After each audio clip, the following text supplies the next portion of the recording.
Peter, who has just arrived post-haste from Oxford in parking his car 3 minutes ago in Baker Street and ran all the way down King's Cross, specifically asked that we do not read his very distinguished bio, because we'd all been hearing our own bios. Is this working? The academic credentialization of what I do, it's so awful how academics want to gatekeep and say, here's my list, and therefore I must be clever. It doesn't really work that way, but so no, I'm happy to just get a mark out of 10 at the end. Mr. Frankopan. It's final season, although most universities are on strike, so nobody's doing any marking. So, are you breaking the strike? Have you marked? I'm not marking undergraduate work this summer anyway, but it's extremely stressful. So I was in fact I've come from Cambridge yesterday, where all graduates have been told they're going to have a graduation ceremony, but without a certificate, because no one's going to get a classification before for finals. And people who are doing dissertations, master's dissertations at different universities, some are 10,000, some are 20,000 words, which is quite a substantial piece of work, may not get marked at all at some universities. But that's a function of government policies, pensions, cost of living, the world transforming in front of our eyes in all sorts of ways, ecologically, but also politically, economically, and the rest of it. Peter is a very undonish Don in many ways, not least in his spectacular bravado and appearance. I should say it's my father-in-law's birthday today. And the whole family's gathering. We haven't told the in-laws. No. Willie's very mischievous. He said, "Is that a good thing to get away from?" But as luck would have it, I'm one of those people. You don't have 700 in-laws, or 7,000. I don't have my glasses. Here they are. Anyway, I have my branded glasses case. I'm bang on trend. He also has branded pants, which trousers, Willie. In England, trousers, pants. You shouldn't know if I do or not. I'm not going to say whether I do. I got extremely bored. When you write a book, and Willie's just finished a manuscript, there's a sense of huge euphoria that lasts for a couple of months. Followed by blind panic. Followed by blind panic. And absolute fear that you're a sort of walking target. And in that 2 months of euphoria, where you're used to doing, every single minute counts, you're always doing footnotes, you're always trying to work, you're always trying to rejig, you suddenly have this kind of vacuum, sort of huge amounts of time in front of you.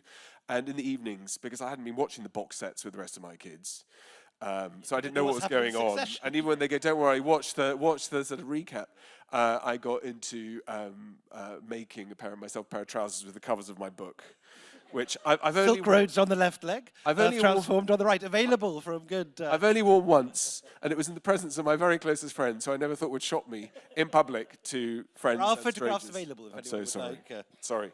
Anyway, to get to business, I'm going to read a quote from a historian who's a great hero of both Peter and I, and both of us separately, as undergraduates, went in search of this man in his Tower House in Scotland. At the beginning of our careers, having been inspired by his magnificent writings and the way that he brought incredibly scholarly history to life in a way that would grip any audience. And this is Sir Stephen Runciman. At the beginning of his 3-volume History of the Crusades, he wrote this: "Faced by the mountainous heap of minutiae of knowledge, and awed, as Peter just said, by the watchful severity of his colleagues, the modern historian too often takes refuge in a narrowly specialized dissertation, a small fortress that is easy to defend from attack. I, however, believe that the supreme duty of the historian is to write history, to attempt to record in one sweeping sequence the greater events and movements that have swayed the destinies of man." Now, there is no man alive. I think we should stop there. That's time to go and sit in the sunshine. Isn't that brilliantly said? I mean, that's fantastic, isn't it? Yeah. It's even better. The beginning of the paragraph talks about the same time as he was writing alone the History of the Crusades, there was that Festschrift 3-volume, multi-volume American... Six volume American History of the Crusades. Yeah. And he says, what can one lonely English pen do against the mass typewriters of the United States? It's a wonderful leading into this.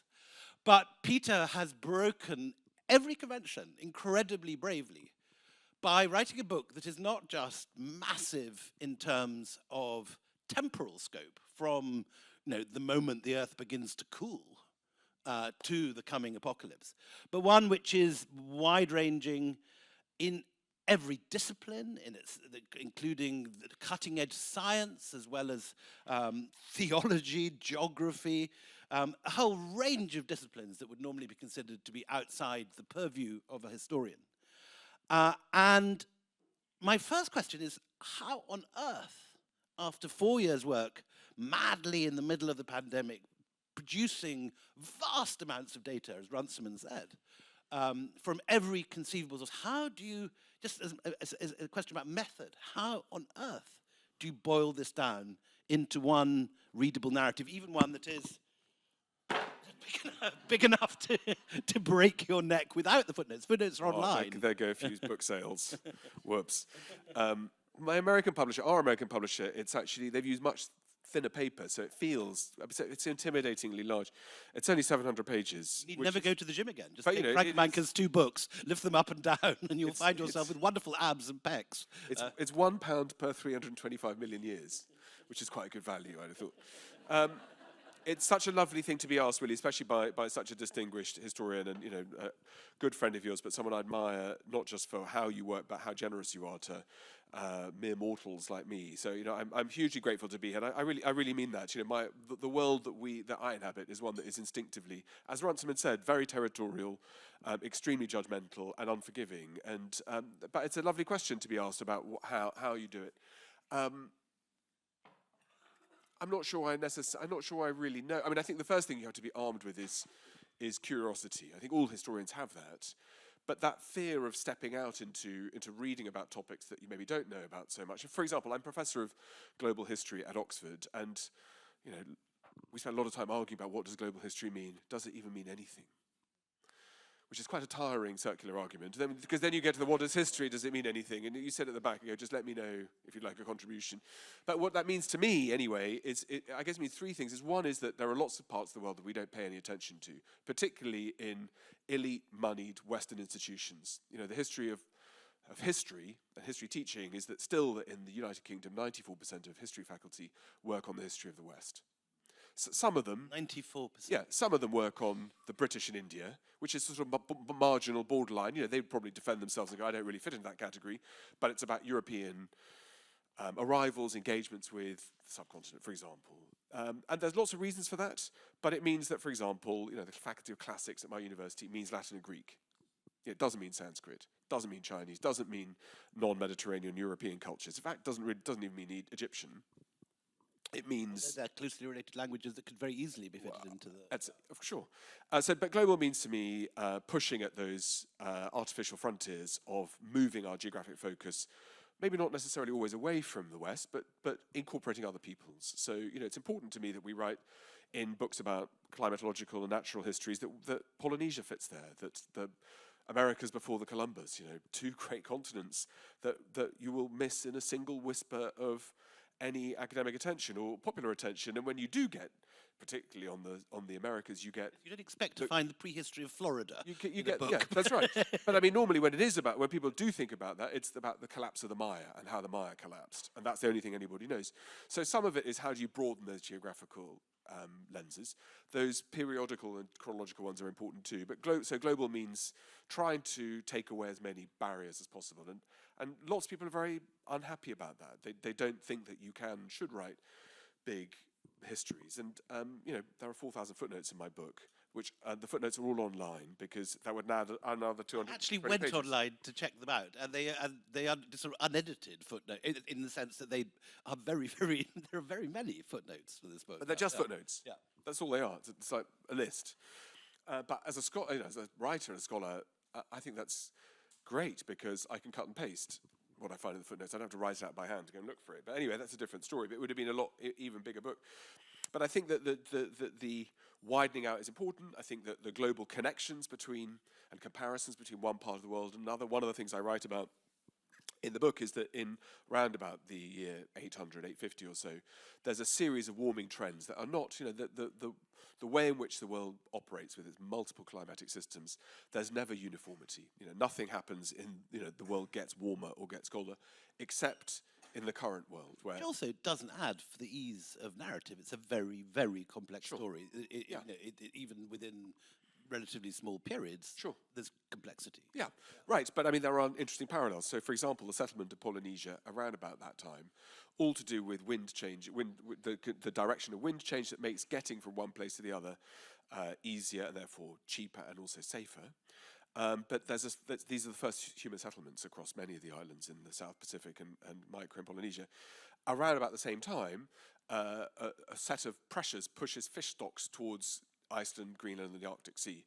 And that's one of the reasons why there's the explorations of what we call the Vikings or the Scandinavian peoples going westwards, partly in search of the fishing schools, partly because also the discovery of walrus in very large quantities, and walrus, as maybe some of you know, the walrus hide is the best materials you can use to make rope. Their tusks, the best things for chess pieces. And their tusks are very good because they look like ivory and they're less expensive and easier to gather than killing a massive bloody elephant, which is a long way away. So the alternation between ivory from walrus use, and so seeing how humans, when they settle virgin territories or ecologically undisturbed by human territories, is a very, very exciting and interesting parallel. In fact, it's been written about by colleagues of mine. So showcasing some of that work, showcasing what is being done by specialists and scholars in microfields and joining up those dots, I think it's really important that someone tries to do it. Do you ever, I mean, you're sitting in the middle of the pandemic, presumably locked up, which was awfully, from my point of view, as a writer, it was great, because it meant I didn't have to travel around. I didn't have to spend 2 hours getting to go and give a seminar, or worse, hear someone, well, no, worse. Worse is to give a seminar where I know the sound of my own voice, I mean, I can't bear it. So, I mean, even, it's great to come and talk today, but I don't like giving solo talks. I'd much rather come and talk with other historians, because each time is slightly different and you'll probably not cover the same things in quite the same way. But, again, the seminar world of you take time to go there, you hear other people present, there's something you take away or there isn't. It's very time heavy. And being able to do that online, where there were lots of things going on, cutting out that efficiency was great. And as it happened, my university library, the Bodleian, like many libraries and bookshops around the world, were complete heroes in terms of dispatching. We've got Richard Ogden coming here later today. Well, who's brilliant. The hero, Bodleian hero. Yeah. And so that meant that those year and a half, 2 years were quite productive, because the phone didn't ring, emails didn't come in asking if I'll do this, that, whatever. So did you ever have moments of despair when suddenly you realised you're going to have to spend the day researching walrus tusks? I've always had. I've always had. No, I think it's a desperate. I mean, it's wonderful. I mean, the good side is it's wonderful to be invited to come to. I mean, JLF is just incredible. It is amazing here in London. It's amazing around the world. It's amazing of giving you a kind of university in 2 days, of having these incredible speakers. We're up against Roger Highfield and Marcus du Sautoy, who I'd cut my hand off to go and listen to. The fact that they're 50 metres away from here, we took a kind of sub-Beatles photo outside before we went. Less good haircuts. These are amazing things where you get great speakers, you have these amazing opportunities, but the process of researching, and forget about what people might, how generous or otherwise people might be, I don't find the process of writing easy. I love the research. I mean, I don't think anyone does. And it's very rare. I mean, it's slightly unusual that you'll have a chapter and you go, oh shit, I've come across walruses. I now need to spend 2 weeks learning about it before I can have my next sentence. Normally, I mean, everyone does it differently, but I tend to have relatively well done. But I find it desperate. I find it difficult. I find it very rewarding, but it's like a pilgrimage. It's a path of penitence. Did the shape of the book, as you began to write it, resemble what you'd originally planned, or did it transform? Yeah. No. Yeah, follow a plan. Yeah, I mean, it's quite easy if you start at the beginning of the Earth and you stop today. But, gives you a structure. And again, I think, and it's my own, it's sort of probably quite old-fashioned. I think a chronological order is easier for a reader to follow. Always. And it's easier for me to write than jumping around. What's hard is to remember, which I'm quite good at doing, I think, that just because I know lots of things about walruses, for most people, they won't know anything about walruses. Fish stocks. Apart from one 11th walrus century specialist. Iceland. Yeah. So, but I remember when I wrote about the Silk Roads, and it was constant despair. I mainly wrote Silk Roads late at night. I've got an academic job, and at that point, young children. They're older now, and I quite often start writing at about 10 o'clock, and I tell my wife I'll be up in a bit.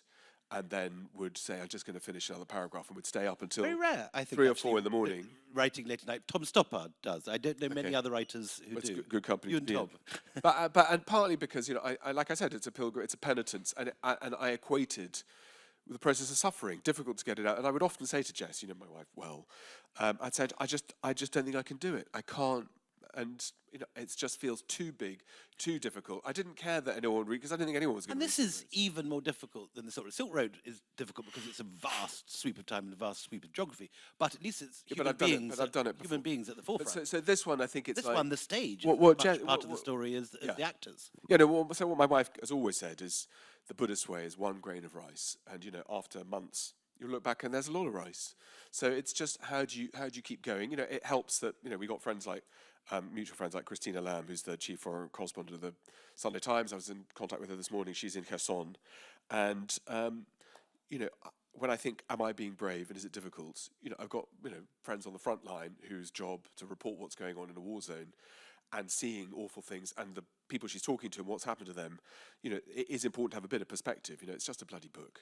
You know, and if someone takes a shot, then you know that's just, you know, so what? It's not the same side of shot that Christina's going to be receiving. Yeah. No, but I mean, I think with the Silk Road's book, in a way, it was opening up a world that is untouched, uninterested, and discarded from history, and stopping being Eurocentric was an important part in moving things forward.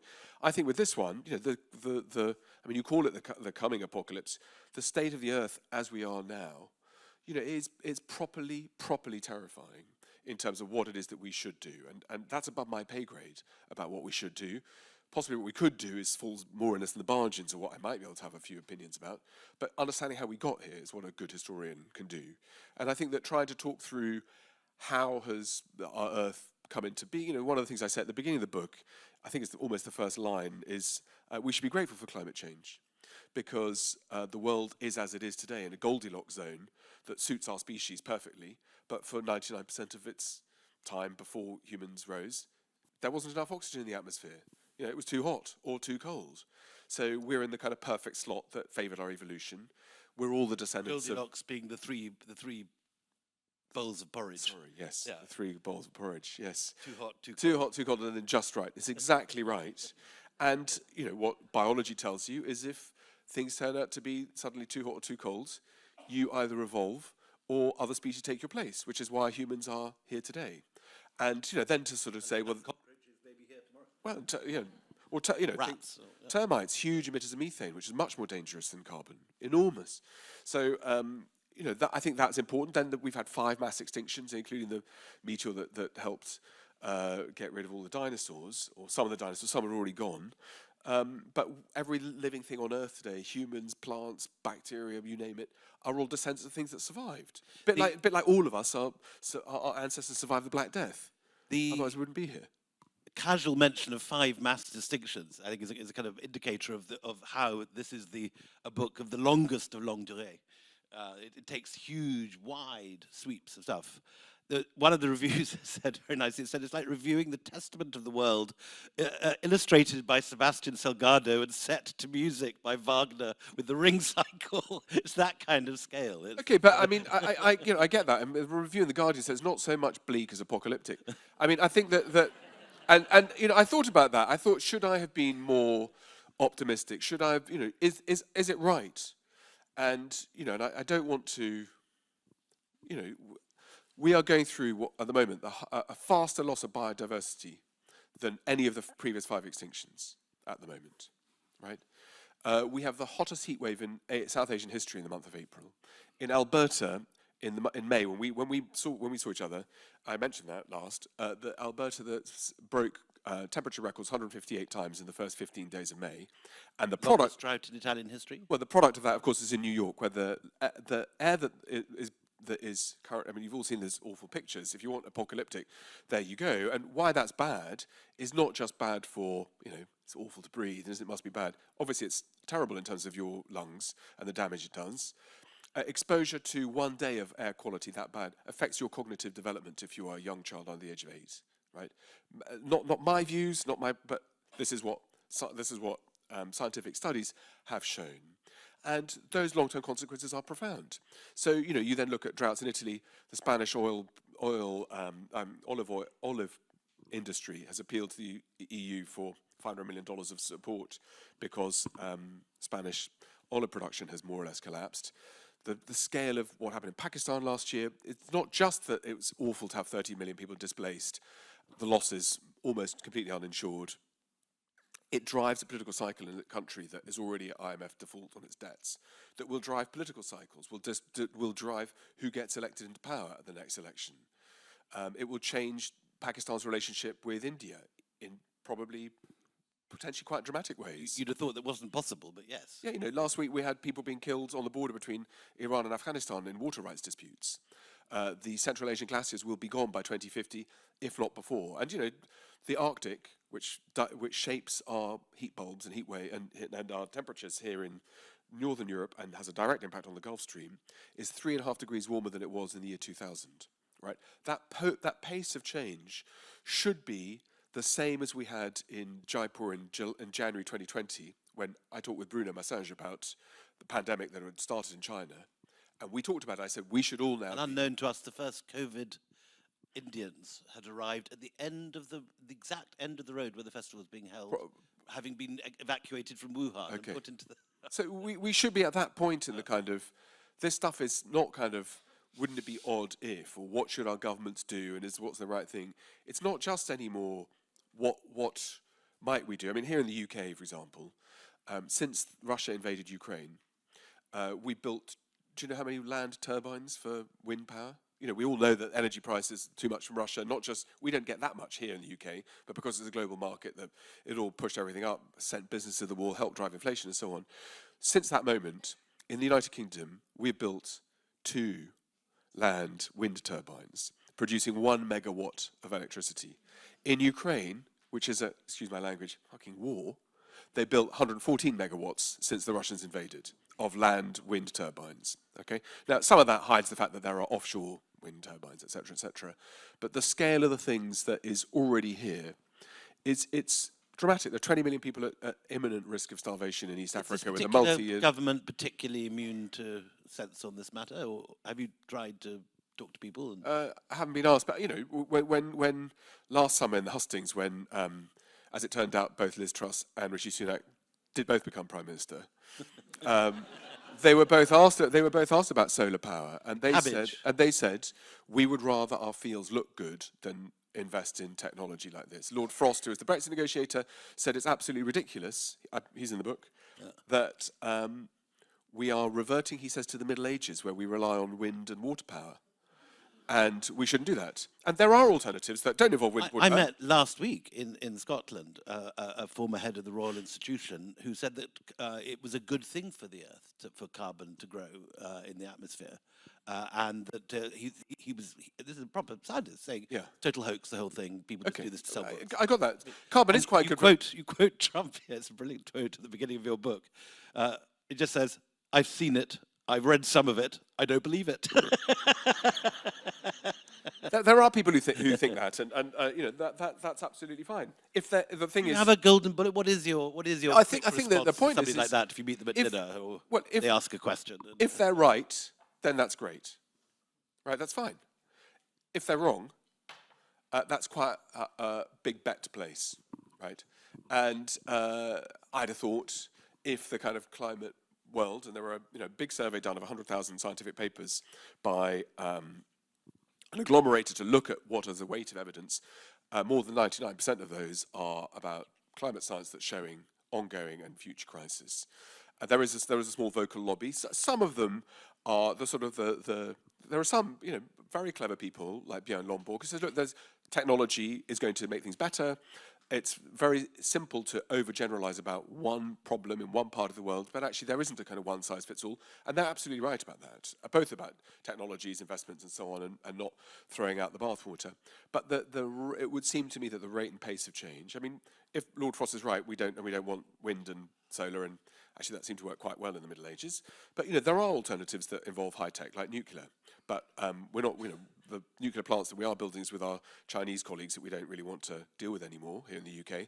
As it happens... Is that correct, that all our nuclear program. Well, we're building. We're supposed to. We have a big one that's being built by Chinese technology with Chinese government money, and that's a different problem.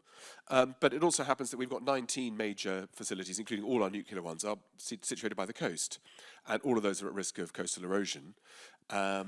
As is all the infrastructure. I mean, for example, the Zaporizhzhia nuclear plant that was in Ukraine. I've been longing to know how to pronounce that ever since it turned up with the in Ukraine has been under the control of the Russian army since March last year. They put 6 reactors into. There are 6 reactors there. 5 are in cold lockdown, which means they don't require a lot of water. But one is in hot shutdown, it's called, which means it still needs water to cool. And that dam that's been broken has dropped the water levels from the reservoir. That mean that there is a reasonable level of risk, maybe not a high one, but a reasonable level of risk of things going wrong. Right, and I think that those kinds of things, last summer when we had these hot temperatures here in the UK, we went through 40 degrees, and in Europe, likewise, the French nuclear power stations were either offline for routine maintenance that was just badly timed, or didn't have enough water to be able to cool the reactors. So, I think that those kinds of things would make you think, what should we be doing to adapt? How should we be thinking about the challenges? And your friend your new friend is absolutely right that carbon is quite good for plants, but it's less good when it's absorbed by the oceans. And to give a sense of scale, a new report by the IPCC. These are scientists, so people got PhDs. I think they're probably really reasonably reliable. Estimates that the heat that's been generated by the Earth since 1971 has added about 400 zettajoules to the oceans. Zettajoules. It's a big number, bigger than big one. To break that down, to make it a bit easier to understand, that amount of heat that's been generated, trapped, and absorbed by the oceans is the equivalent to 26 billion Hiroshima bombs. Right? That's quite a lot. And the Earth is quite big. There's a lot of ocean on Earth. Is that necessarily a problem? I'll give it again to put that into scale. Last year, the amount of heat added to the oceans is estimated to be 10 zettajoules. That's enough to boil 700 kettles per second for every second, minute, hour, day, week, month of the year. That's a lot, and it's a bit like a mortgage. That if you borrow, it's not a problem about borrowing from the natural world, resources and so on. But if you borrow too much, and if there's a series of problems, then there are things that go wrong, and you're stuck. So now it's not just that climate's an issue; it's that how does that work in an age of Trump, or in an age of Russian invasion of Ukraine, or an age where there are other problems to contend with. You can handle one thing at a time, but you probably can't handle lots of things. That's what history will show. One of the arguments of cascade effect of my skeptic friend was you have everyone worrying about nuclear Armageddon in the 1950s and 60s doesn't happen. In the 1970s, limits to growth and everything. Ask them what happened with anti-Semitism in the 1930s. I can show you lots of things. Ask you about what happened to inequality in France in 1788 and 1789. People were worrying about that. Or people were worrying about agricultural production in China in the 1950s. Those 3 or 4 things produce 100 million dead. So, you can produce anything you like, saying, well, we didn't have a nuclear war, we're still alive, therefore it's not going to happen. But that's a bit like saying, I'm in the casino and I've won the last 3 times betting on red, it's bound to be red again. So the downside is, how do you measure risk? What happens if you're wrong? And, it's true, historians generally, and I in particular, are pretty bearish about things. I was quite bearish in December 2019 about the threat of pandemic, and spoke to government about that. We should quickly say that Peter produced, I think, how many months before the pandemic? 8th of December it was published I gave something in Downing Street in the beginning of December. 8th of December, they didn't particularly bother. I mean, it was just maybe the new regime would do something different. On pandemics. They said, tell us about the next 10 years, what the problem are. And I said, it's just pandemic, and the second thing is lack of global response. Right, so you're in it all together, bit like climate. It's a global. I remember reading it in Prospect when it Yeah, they put it on Prospect on the 8th of December, which was the day Wuhan told Beijing there was a problem, and that was online. And then Prospect published on the 31st of December, which was the day Beijing told the WHO there was a problem. That's not a bad. Yeah. But that's I think why history can be quite useful. I mean, there are schools of applied historians who try to sort of forecast forward. I'm very kind of edgy and wary about trying to anticipate what might go wrong. But what you can see, I think, is a series of dominoes around the world, and it's not obvious which one might topple. But when they do, there will be cascade effect. And that could be in water-stressed areas. 13 of the 19 most water-exposed and heat-exposed countries on Earth are in the Middle East and North Africa. And that has consequences even if you're outside the European Union for Europe. There are models of what is likely to happen. And, I've just been back from the Gulf. The Gulf, you wouldn't think this is a normal place that humans would want to build cities, because the only way you can survive is by defeating nature through technology. If you can air condition and you can desalinate, then that's fine. But the UAE carries about 20 hours of spare water supply, right? Only. Yeah, Saudi Arabia, which is, there's not a single lake, not a single river. It's building this enormous city at Neom. In 2027, they're hosting the Asian Winter Games. Tobogganing, luge. I'm not joking. I mean, you might laugh, but I'm not joking. Book your tickets, people. Now, Golf, you heard it first, yeah. Golf is now, it's basically, anyway, and that's not necessarily bad. I'm not here to laugh at people at the choices they make. You can do that if you've got enough resources and technology to beat the system. And in the case of Saudi Arabia, I mean, haven't seen stats since before since after the pandemic started, and technologies are switching in. And some of these Gulf states, the UAE is very, very progressive in its clean energies and et cetera, et cetera. It may not be progressive in other ways, but anyway, that's a different story. But Saudi Arabia, before the pandemic, was managing to keep people cool by burning 750,000 barrels of oil per day just on air conditioning. Just on air conditioning. And if you are set every building at 18 degrees centigrade, which is the kind of way in which our American cousins have told us that we should be cool, because then you can concentrate for 20 hours in the office. If you're shivering, you can't fall asleep. If it doesn't take much to nudge those and say, we're just going to put temperature controls at 20 or 21 or 22, and we cut by a third the amount of energy we require. So there are all sorts of ways in which you can get in front of that, but there are many parts of the world. The three most exposed are the Gulf region, South India, and northeastern China. And that's South India rather than North India?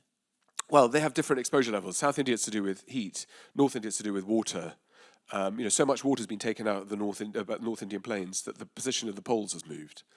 And that's not sustainable. It's not sustainable. You can't keep on taking stuff out of the ground and thinking there's going to be no debt to pay. At the same time that the Himalayan glaciers are also and in the Himalayan area, and including the Pamis, there are 650 hydroelectric projects either being built or planned, likely to be built. In seismic zones?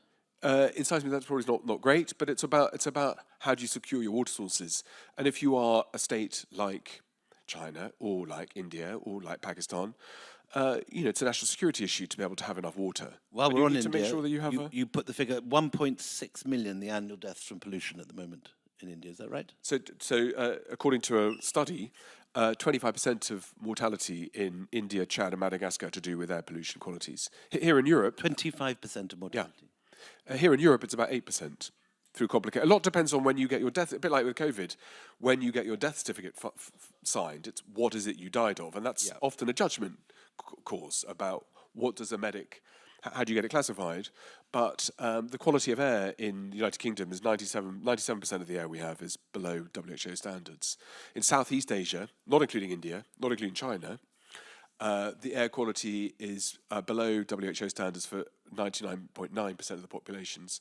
And that means that every man, woman and child has a 1.5 year lower life expectancy in Southeast Asia than it would do if it was above standards. And the easy way to fix that is you say, let's make the standard slightly lower, and suddenly we're doing better.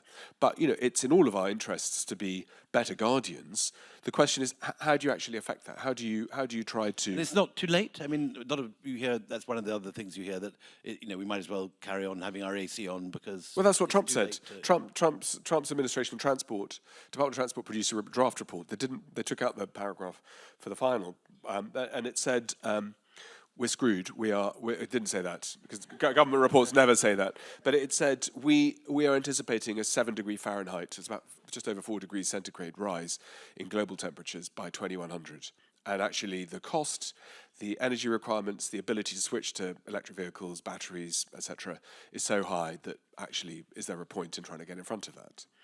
And, that's And, again. and the Scottish argument that actually might be quite nice to have a few olive trees in Perthshire or Yeah, I think that's vines. And, there will be regions of the world that will benefit. Scotland and the northern latitudes, obviously, including our neighbours in Russia. The huge vineyards of Norway. beneficiaries. Yeah, I mean, Russia has an Arctic coast that's 24,000 kilometres long, right? And it has military bases on those that were from the Cold War.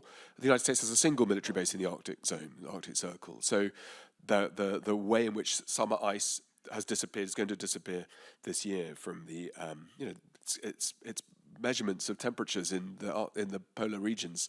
In some cases, that's mind blowing. At the moment, so that will change lots of different things, and there will be great beneficiaries. Russia is going to be one as the permafrost starts to unfreeze. That'll open up lands that will be good for agriculture, maybe even for cities. Maybe Russia will by that point have a kumbaya type government that welcomes people of all creeds, nations, colours, and so on, and it'll be a lovely place to live. But as it happens, that permafrost, as it melts, unlocks methane. And methane is much more dangerous. It's much more concentrated than carbon dioxide and the injections in the atmosphere. There have been detonations. This is David King was talking about this, who was chief scientific advisor to Theresa May. When methane builds up in big enough quantities, it explodes in such large volume that people 300 miles away think there's been massive bomb detonations. And there are 2 methane holes in Turkmenistan at the moment that are producing more emissions and a bigger impact on global warming than the entire United Kingdom.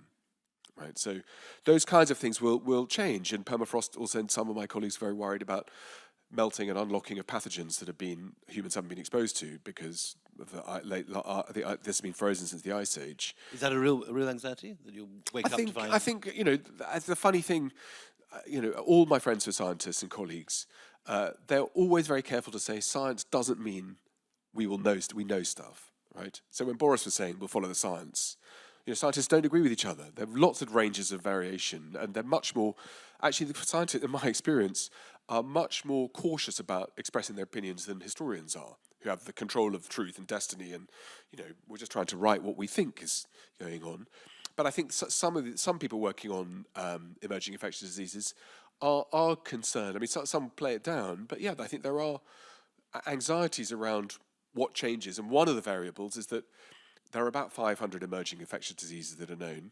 About 2/3 of those become more virulent in warmer temperatures. So we all know about pandemics and what our worry would be. I mean, because hopefully you know about this, a new coronavirus is discovered every day, or established every day. So we just happen to get one that caught the coattails. Incidentally, believe the report in the Sunday Times today that this was they're going for the Chinese chemical warfare theory in Wuhan. I would defer to Ewan Burney, who's a brilliant scientist here and is involved in looking at DNA breakdowns of materials and humans, etc., etc.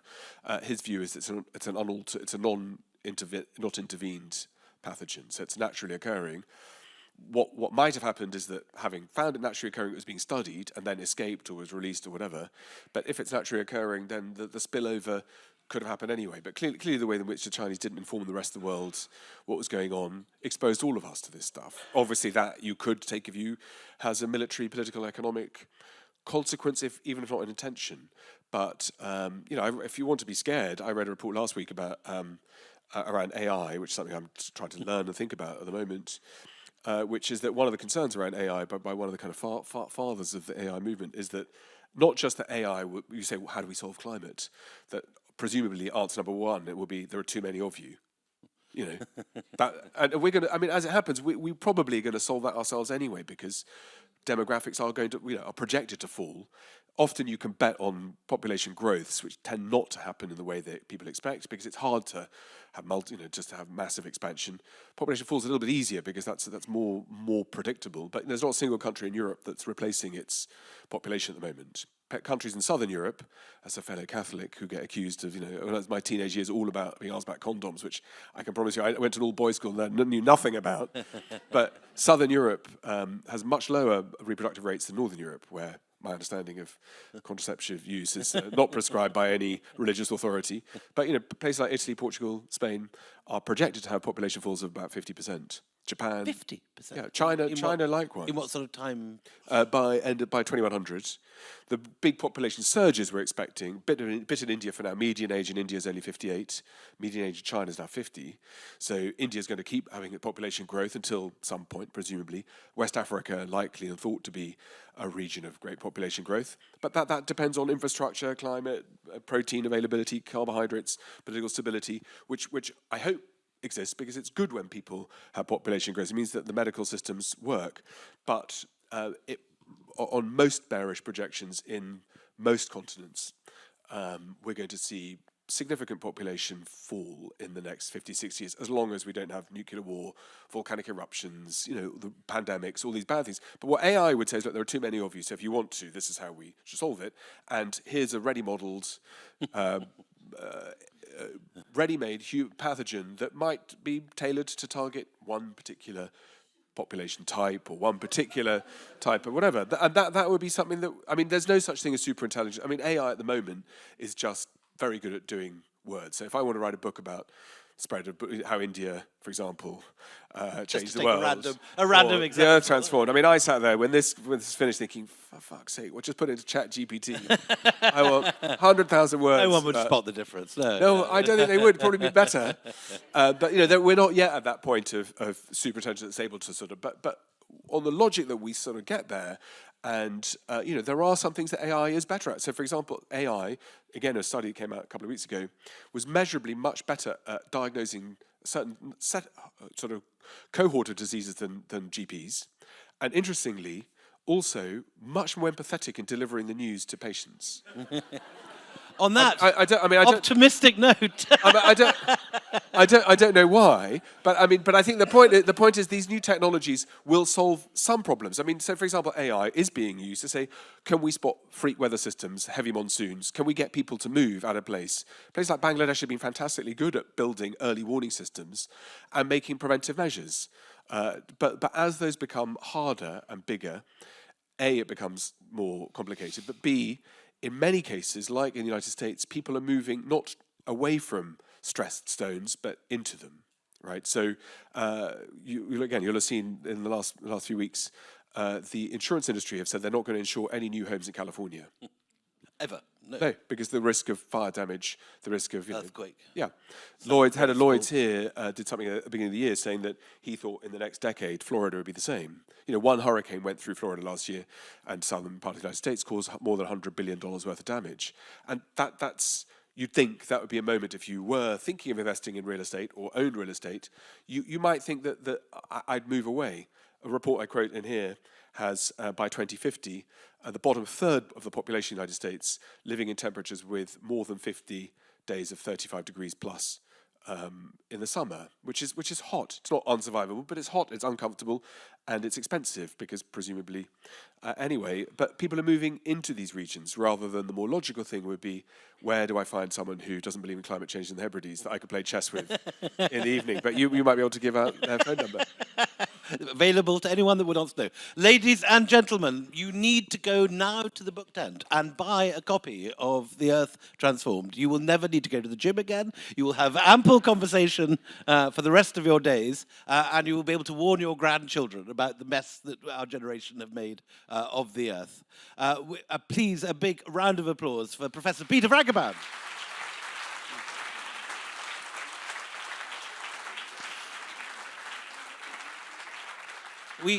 We have merrily chatted away about condoms and the apocalypse so long that there's very little time. I've never done that before. I don't know where that came from. No. I don't know what was going through. I don't think I've ever. Yeah. Anyway. But we have time for maybe 2 questions very quickly. This gentleman here raising his hand with the hat. Thank you for that discussion. I just wanted to ask, you said there were 5 previous extinctions, or close to extinctions. Obviously human beings weren't responsible for that. What actually occurred to prevent those extinctions? It probably answers in your book, but what happened that, one was an oxidation event that lasted millions of years. So, the max extinction took time. It took immeasurable in hundreds of thousands and millions of years. One was a set of volcanic eruptions that took place over more than 10,000 years. But if you change, what happens, for example, with volcanoes inject vast amounts of particles and sulfates into the atmosphere, and that blocks the sun's rays. That changes photosynthetic processes, obviously. Even one volcano going off now. Even one really, really big one. screw, yeah. We're due a really big one. So you measure, there's a colleague of mine, Clive Oppenheimer at Cambridge, has a book coming out later this year. Apocalyptic name to begin with. It's called, oh God, it's brilliant. I've just been reading it. It's called something like Mountains of Fire. So not apocalyptic enough until you start reading it. But yeah, they can cause dramatic change because if you put things in the atmosphere, then it changes oxygen levels, it changes our Earth's relationship with the sun, and there are a sequence of events that happen as a result. But in human terms, one last sort of reasonably big volcanic eruption, Index 7, was Tambora in 1815, that came on the back of two other slightly smaller ones in the previous 2 or 3 years. And they helped create the conditions for what's often called the year without a summer. And on its own, as you'd expect, One volcano at the other end of the world. one big one, but it blocks off Western Europe's summer because yeah, which is okay, bad for the suntan and bad for cricket. But everybody- unless you're a seamer and it moves around a little bit, I'm sorry, I saw that Virat has just fallen before I came in. For those following the cricket as well. But never say never. It's a very strong batting lineup. Come on, India. Sorry, lost my train of thought. Yes, and what that volcano did, as often happens with volcanic eruptions, is when there's an intervention in the growing cycle, you grow less, and therefore the prices go up, right? And that creates an economic issue, and often a social one, because when prices go up, the people who are most exposed are, of course, the poor. Right. So, under some circumstances, that's manageable. There are lots of crises that governments deal with. Even I dare say, conservative ones, even Labour ones. Doesn't matter which political persuasion. Often there's resilience and there's creativity and so on, and that in itself is not a problem. In the case of Europe in 1815, what was particularly damaging was that it just so happened that that's when the Napoleonic Wars had come to an end, and the sudden return of probably over 100,000 servicemen into the job market who had been paid for by the government, who had built up debts trying to take on Napoleon, meant that there was a combination of that led towards demands for greater representation, the fact that there were corn laws in the UK that protected wealthy elites who are producing food at unrealistic prices, subsidised by the government. It led to eventually to a massacre in Peterloo in Manchester, newly crowned champions of Europe, and that led to the Peterloo massacre that had a very important social impact, not just in the UK, but then towards galvanising things that led, if you read Chris Clark's new book, towards ideas elsewhere in Europe about change and of democratic empowerment. So these volcanoes are not on their own only damaging and affect the economies. There are these rather subtle sequences that go through it. In the case of the Bay of Bengal, this had an impact on changing the plankton distribution and on releasing cholera, making cholera much more virulent. And cholera in the late 1810s then became a devastating problem across much of South Asia and then spread along railway lines, trade routes by sea and by land, eventually reaching parts of Europe that, on the long term, produced proper global cooperation in dealing with infectious diseases, which was a benefit when it came. It took decades, but conferences on how to eradicate cholera, conferences on how to eradicate future things like smallpox and polio. I mean, smallpox killed 300 million people in the 20th century alone. That last 2-minute elevator sentence leading from plankton is an example of the method in this book. And it's a fantastic. Sorry. One more question from a lady behind here. Thank you for the discussion. I wanted to ask you, Peter, when you research and write about topics like these, which are bleak and apocalyptic, do you find that it affects you emotionally? Like, do you find... I think we should put Peter on the couch. Yeah, like there's eco-anxiety people have these days. Do you find that, and how are you able to protect yourself from it? And I ask especially in terms of how we equip our children with something like this. So these kids are more and more aware these days, but they may not be equipped to think about the future in a way that's not devoid of all hope. Okay, my clock says we've got 7 minutes, but I'm going to give a 3-point answer. We can do 7 minutes, right? Yeah, okay. So we could take a question here too from this lady. Go on, why don't I do two both at the same time? Yeah. I'm a secondary school science teacher, and we don't teach this stuff very well to, I don't know what you feel about your undergraduates coming through, but what should we be teaching? Okay, perfect follow question, okay. Emotionally, how does it affect me? Well, definitely writing it, particularly in the kind of geological history of the world before humans, and then the evolution of our species, dispersals out of Africa, made me think that probably I should spend less time complaining about anything, ever.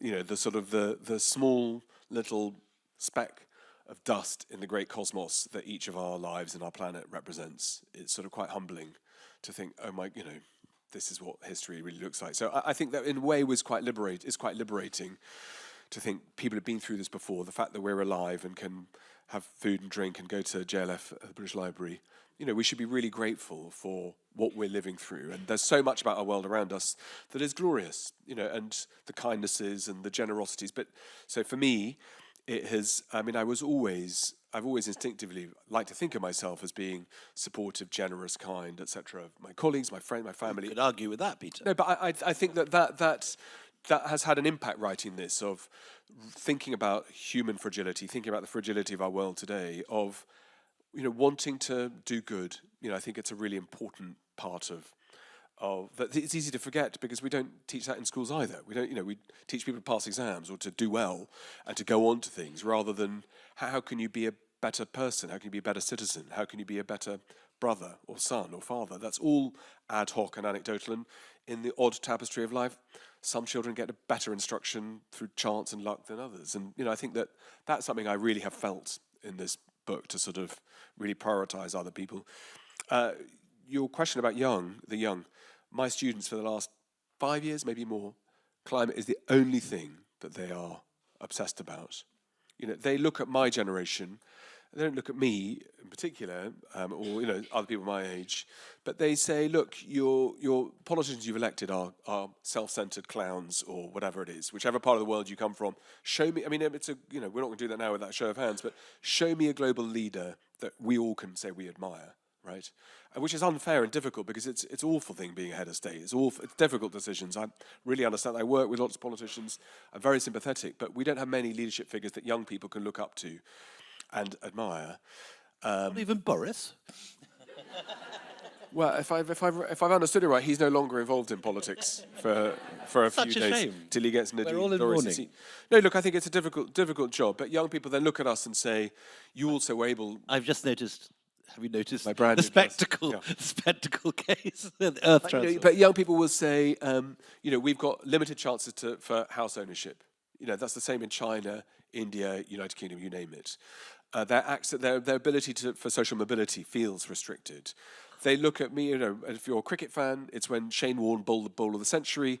If you're David Wallace-Wells, it's from the first episode of Seinfeld. It was David who put me onto this, by the way, the date. If you are a tennis fan, it's when Boris Becker lost Wimbledon. Since that moment, humans have burnt 50% of the carbon in human history. You know, these last 30 years, for all of us, I suspect, in this room, have been years of personal difficulties, all kinds. But by and large, it's been a world of growing prosperity, growing hope. And the next generation after us don't feel that hope. They feel anxiety, they feel fear, they feel they're being excluded from political processes, they think that elites have gathered too much wealth, they think that this is uneven distribution. And again, I write about it in my book, some young people are solving this by saying we are not willing to bring children into the world, right? Or affecting their mental health in the ways in which they wake up scared and not functional. And, you know, from our generation probably is not sympathetic to that as we could or should be. For what it's worth, and it's a it's a follow-in to the other question, is we should teach, I mean, I'm an academic, you know, that's all I can do really. We should teach young people from primary, secondary and university more about the environment, more about history, more about the past. Are you writing a children's version of this? You wrote a very good children's. Yeah, but wasn't a joke. Yes, no, but I mean, I did a version of the Silk Roads, which I wanted to call an illustrated version, because a bit like the first thing I said when I came in, we over credentialize. You know, why, if you're an adult, should you not want to read a shorter book that's beautifully illustrated? You know, why call it a children's book? And why sort of patronize young people and say you can't read something this big? And why think that that's what worthiness is ploughing through the whole thing? So, no, I will do an illustrated version. And, you know, and I'm very sympathetic to teachers being incredibly creative in creating course lessons. And, you know, when this came out on Twitter, within a few days, people were saying, I've got a course lesson about the Little Ice Age or about the Roman climate optimum that I want to teach. Some of it is about joining things up. But I gave a talk at Hay last week, and someone in the audience took a shot, who was a teacher, took a shot at me going, it'll come as a great surprise, I think, to geography teachers to hear that you don't know anything about climate and the natural world. And I thought, you know, that's quite a petty, mean shot, because actually what I meant was that we should be integrating sciences and the humanities. You know, I'm the last generation of historian, we're the last generation of historian that can write about migration or about movement of goods and people without talking about genetics.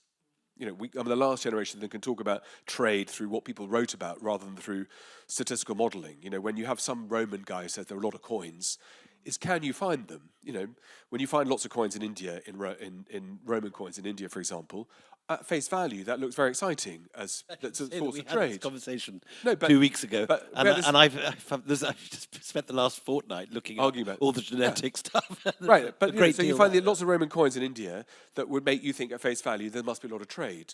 The alternative way of looking at it is that those coins in India were useless and they couldn't be spent, therefore they all gather together. So whatever the answer is, can you extrapolate from one single event lots of wider things? And that's what science teachers teach, is that you can't take a single piece of evidence and develop into a meta-thesis. So the educational side of how do we teach history, how do we teach other sciences, how do we teach other subjects, how do we integrate, how do we prepare our children for the world? I've got 45 seconds. I'm going to bloody use it up.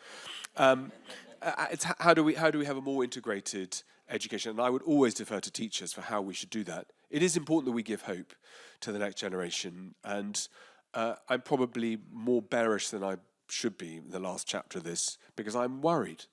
And, you know, but I recognize what some of those problems are. I do think that there are ways in which some will get pushed away. We will maybe not be quite as bad as we think. But I think, like always, young people are always right in what they want. You know, my generation, it was about a nuclear-free world. It was about Amnesty International. It was about Survival International and Indigenous peoples. And my generation was right and it was about sexual equalities and gender equalities, women for men, and also different sexualities. And we were right. And all young people are always right about the things they're worried about and how to solve them. And we should do more to listen to them, encourage them into political processes, have young people in parliament. But for some reason, it doesn't work that way. There we go. 9 seconds.